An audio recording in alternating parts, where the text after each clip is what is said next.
You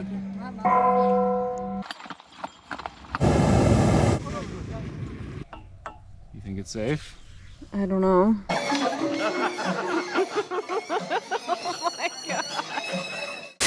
Okay, it's just about time to head back to the airport because we are going to Myanmar for a few days. Vince and I will be back in Thailand for one final day because we have a pretty long layover to get back onto our international flights home.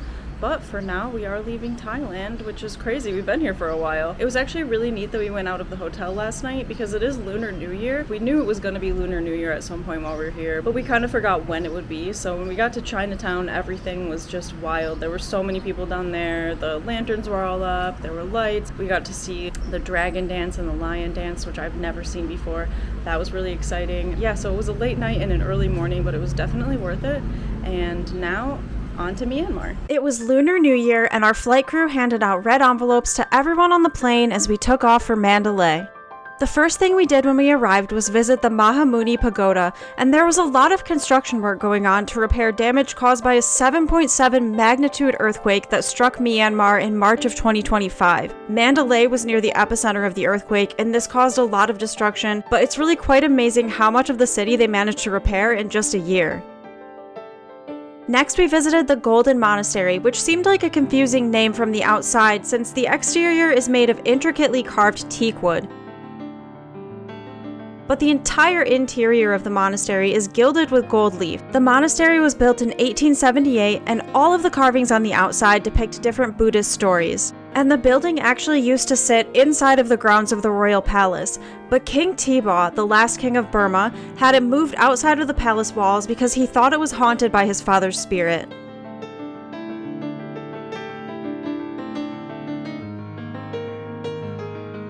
Everyone's favorite stop in Mandalay ended up being Kutoda Pagoda, where we got to see the world's largest book. And the book is actually comprised of 729 marble slabs that are housed inside these inscription caves.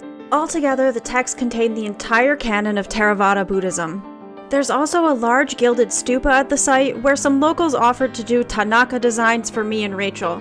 It's been used as sunscreen in Myanmar for 2,000 years. Just got some Tanaka done on my face, which is something that's done during the water festival. Kutoda Pagoda was so beautiful and tranquil, especially as the sun started to set. Next, we went to Kyaktagi Pagoda to see its Buddha image, which was sculpted from a single block of marble.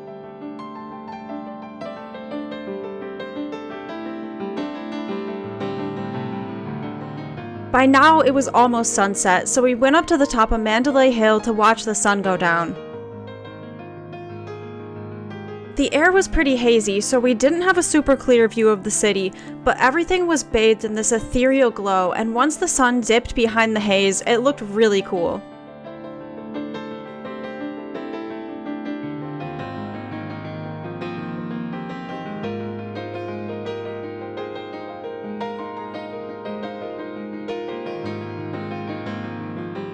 After sunset, we checked into the Bagan King Hotel, which was just a really lovely place to stay. The entire hotel has beautiful decor that was handmade locally, and later in the trip we would get to learn about a lot of the amazing Burmese handicrafts that were present in the hotel. We ended the night with dinner and drinks on the top floor restaurant before settling down to sleep.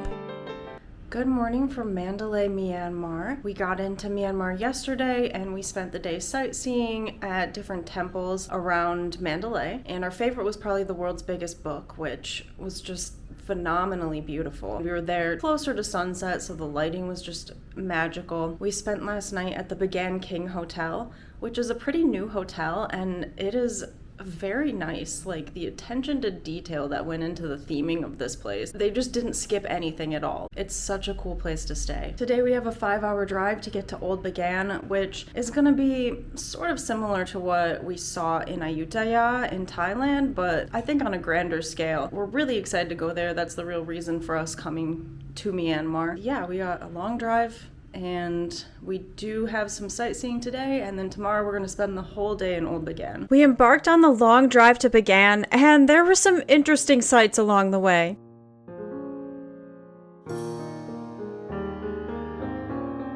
We knew we had arrived when we started seeing pagodas on the side of the road, and we stopped for a fantastic lunch before we started exploring at Tilominlo Temple. This is one of the grandest temples in Bagan, which is saying something because there are seriously so many temples in Bagan. Tilominlo was built around 1211 AD and still has some incredible original features like glazed tiles, beautiful plaster carvings, and paintings inside of the temple. And the ancient temples of Bagan are still used as places of worship to this day. We made sure to wear clothes that covered our shoulders and knees and removed our shoes anytime we entered a temple during our trip. Inside of Tilominlo, there were 4 Buddha statues facing in each of the cardinal directions, and for the most part, the Buddha statues inside of Bagan's temples are not original to the time that the temples were built.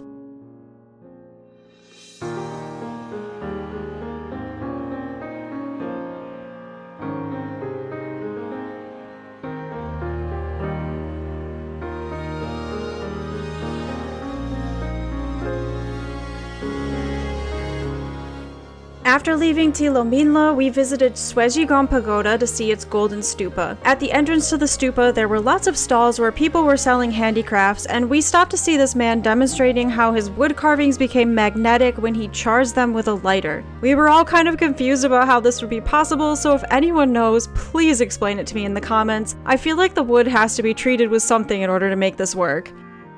But back to Swejigon Pagoda. Construction on this pagoda ended in 1102 AD, and like many of the other temples in Bagan, it's undergone a lot of renovations due to damage from natural disasters over the centuries. While we were there, we met a group of people who were visiting Bagan from another region of Myanmar because Bagan is a major pilgrimage site for Burmese Buddhists. And I have to just say that everyone we met during our time in Myanmar was so friendly and kind, and it really was just a pleasure to get to meet people and to experience a little part of their beautiful country. To end our first day in Bagan, we took a carriage ride over to a hill where we could watch the sunset. Along the way, we passed by countless pagodas, and it was really amazing to see the expanse of just how many of these ancient temples there are. They're everywhere, including mixed in with current-day villages. And it was definitely special to get to see these temples during a carriage ride because it felt like being transported back in time.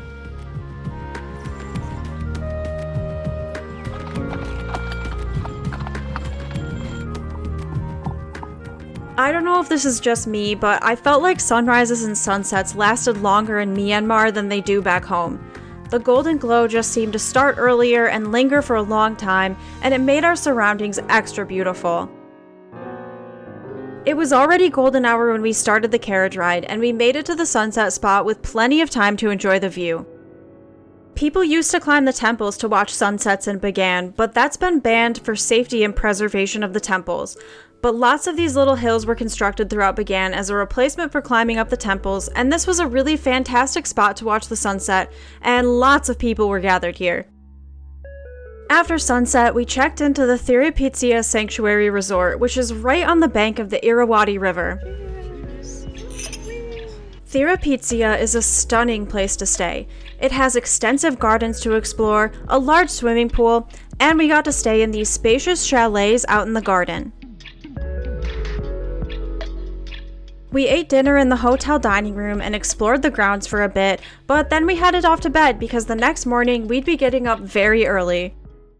It is 5 a.m. and we are up and about to go on a hot air balloon ride, which is one of the main things people do around here. I think I'm gonna have more to say when we get back from the hot air balloon ride and get to take a nap and a little break before we go out today. A bus from Balloons Over Bagan picked us up at the hotel and drove us over to the hot air balloon launch site where they gave us a safety briefing and everyone got a souvenir baseball cap. I enjoyed watching the whole process of inflating the hot air balloons. Watching the balloons start to rise toward the sky got us all very excited to hop on board and start floating.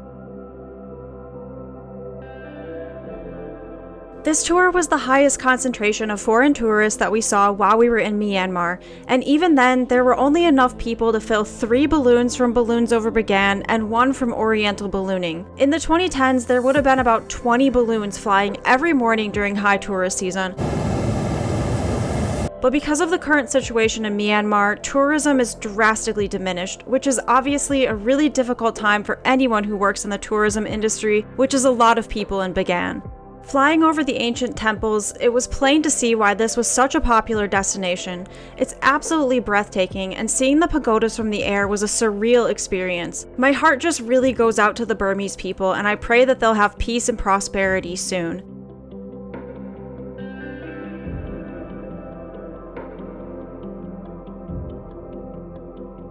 The conditions for our flight were a bit hazy, and this meant that we got a double sunrise, because the sun came up over the horizon, disappeared behind the haze and clouds, and then reappeared several minutes later, and the second sunrise was even more beautiful than the first.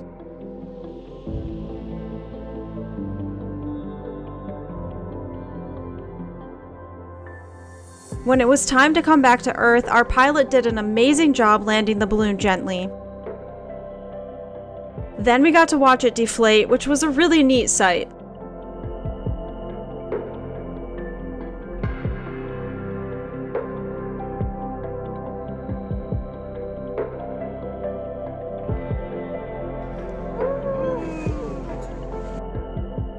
After the ride was over, the crew from Balloons Over Bagan served breakfast and champagne before we rode back to the resort for a quick break before we went back out exploring.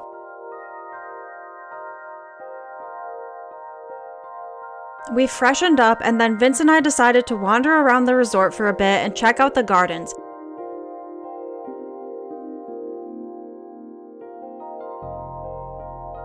We saw a lot of birds, lovely flowers, and then we even found some small pagodas before it was time to head out.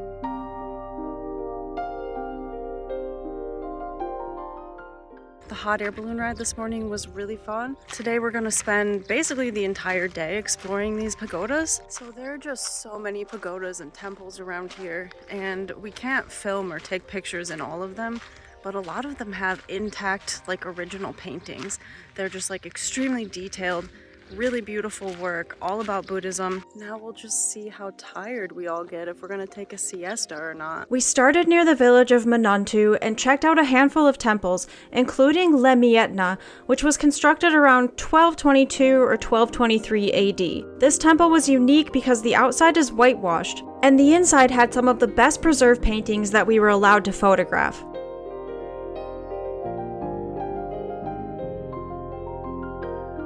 We walked over to the village where we got to see how local craftspeople create beautifully woven fabrics, starting from spinning the yarn all the way to the finished product.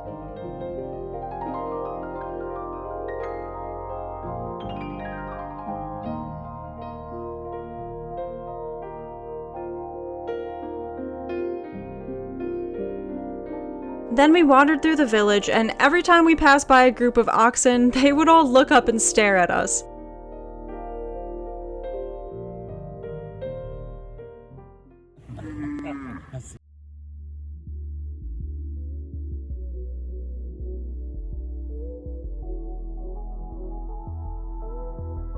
When we left the village, it was time to explore some more temples, and the interesting thing about them was that although they all had similarities, they were also all unique in their own ways.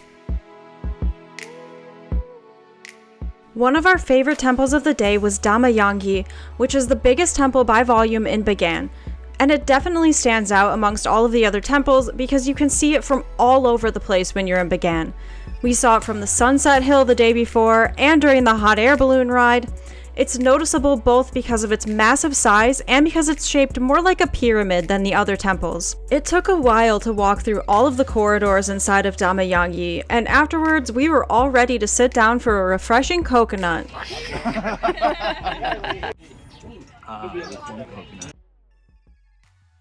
But my absolute favorite temple we visited in Bagan was Ananda, and that's because its interior was elaborately decorated with glass mosaics and gold leaf. Ananda has 4 standing Buddha statues, and each one of them is unique from the others.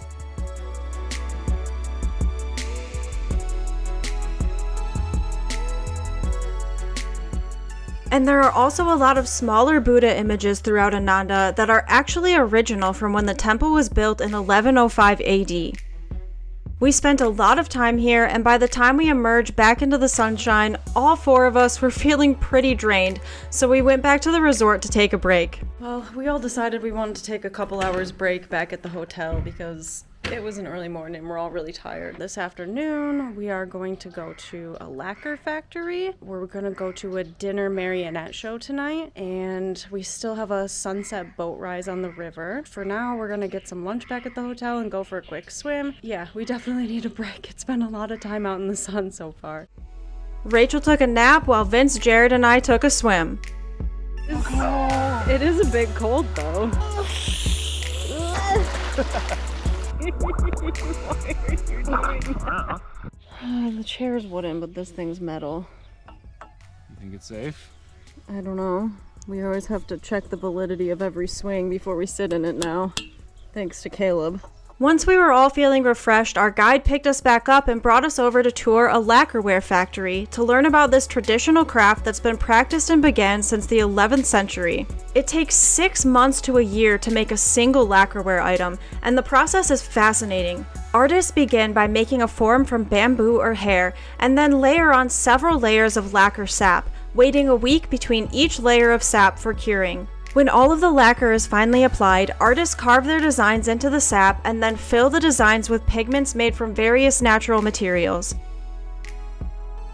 Before sunset, we visited one more temple to see an inscription stone that has 4 languages written on it, sort of like the Rosetta Stone.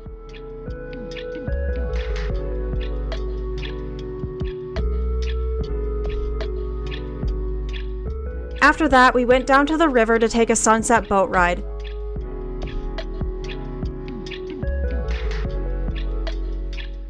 Along the way, we saw a handful of large cruise ships that used to do river cruises, but now they're just floating there waiting for tourism to return to the region. We also saw a large group of Burmese visitors having a nice evening hanging out on the riverbank.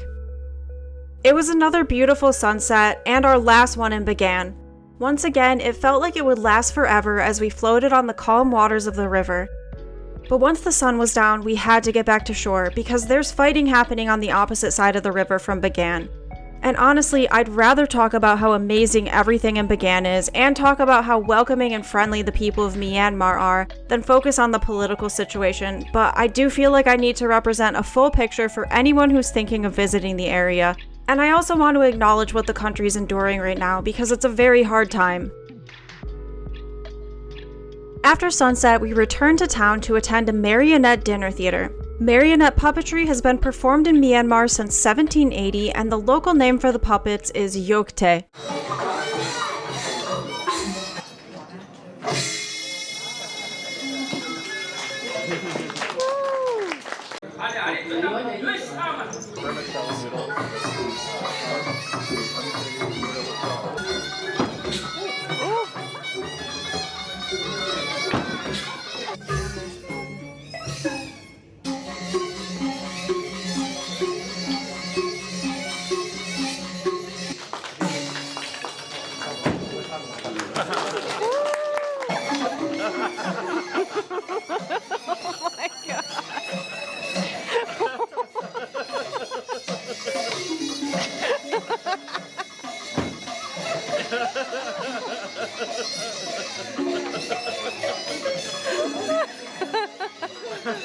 We all enjoyed this so much and came away with a major appreciation for the skill of the puppeteers.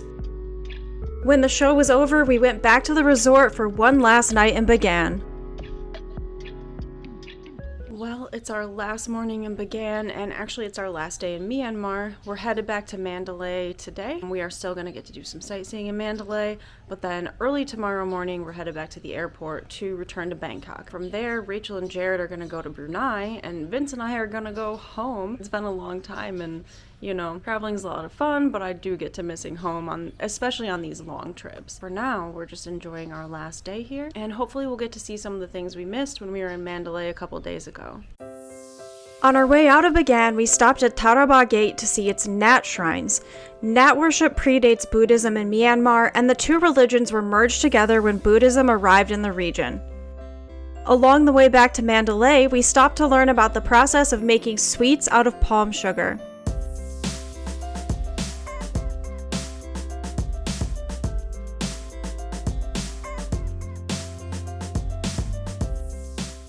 This is a palm sugar snack, and this one is mixed with coconut.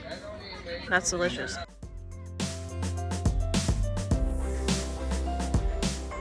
And once we arrived in Mandalay, we visited a shop that sells wood carvings and elaborate handmade tapestries. It was absolutely incredible to see these craftswomen working on a huge beaded tapestry. Their work is just so beautiful, and you know I couldn't leave this shop empty-handed, so I bought a couple of decorative pillowcases to bring home. We took a couple hours break back at the Bagan King Hotel, then we went out to enjoy one last sunset at this park outside of the old fortress walls of the Royal Palace.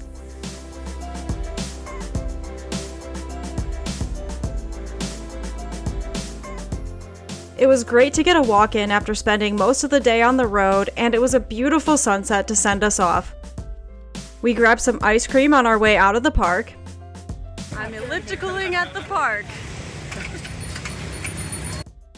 And after all that grueling exercise, of course we needed to end the evening with a little snack.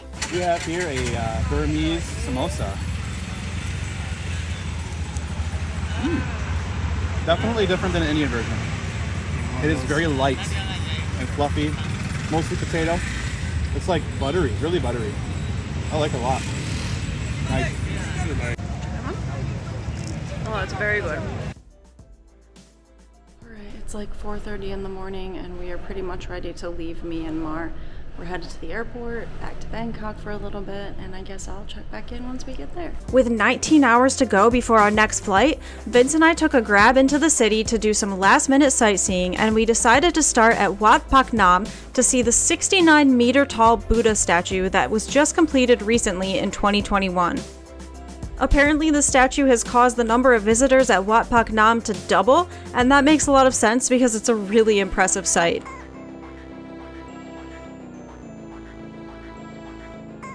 While we were there, we saw this koi pond where people could feed the fish from baby bottles. And I'm no fish keeping expert, but is this enough space for this many koi? We wanted to take a scenic boat ride, so we wandered around until we found a dock where we could hop aboard a tour, and then we went out onto the water to see the Buddha statue from a different perspective. I liked seeing it from the water because it looked like the statue was watching over all the surrounding buildings and people. And the tour also went further along the canal, which was a nice ride, but holy moly, I kind of forgot how hot Thailand was when we were in Myanmar. Myanmar was warm, but it was also dry, so it was actually quite comfortable, but back in Bangkok, it felt like it was 1,000 degrees outside. So when we finished the boat tour, we decided to check out someplace with a little more air conditioning, and we went over to Icon Siam where we got lunch at this indoor floating market that offers food from every region of Thailand.